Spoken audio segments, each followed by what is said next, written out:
যে এই আবুলের মতো বাউলদের মতো। কেন বাবা, আপনার কাছে তো আমি এরকম ভাবে বলা আশা করি না, কারণ আপনি একজন সাধক মানুষ, আপনি একজন পীর মানুষ, কেউ না জানে আমি জানি। বাবাজিরা, পাগল মনির সাহেব কিন্তু একজন পীর মানুষ, উনি মুরিদ করায়।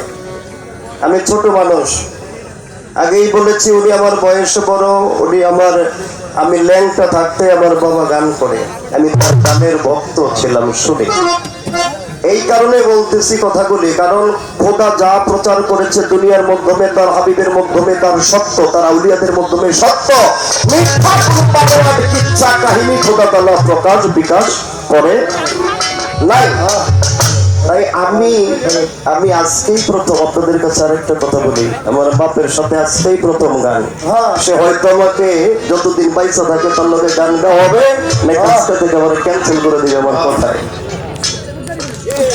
এইভাবে যেটা বলেন, তাইলে আমি সর্বপ্রথম আল্লাহু আল্লাহু হক নাম তোমারই, এই মাকাম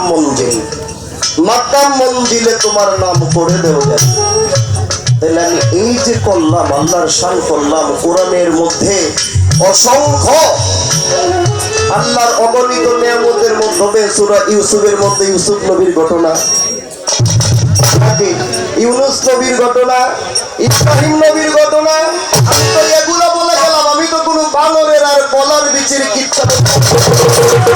তাহলে আমার বাবা কেন এই কলা বিচি, আমি কেন মাপজোপ করে কথা বলবো না? আগে আমি পালা করি, আগে আমি একটা আসর করি, দুইটা আসর করি, তারপরে কিছু বলতেন যে আমার পুতে কেমন কথা কই।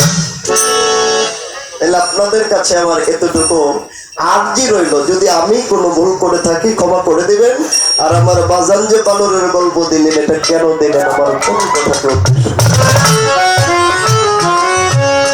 আজকে মানিকগঞ্জের আবুল সরকার, তিনি একজন বাউল, তিনি একজন গায়ক, আমি একজন গায়ক, তিনিও গায়ক।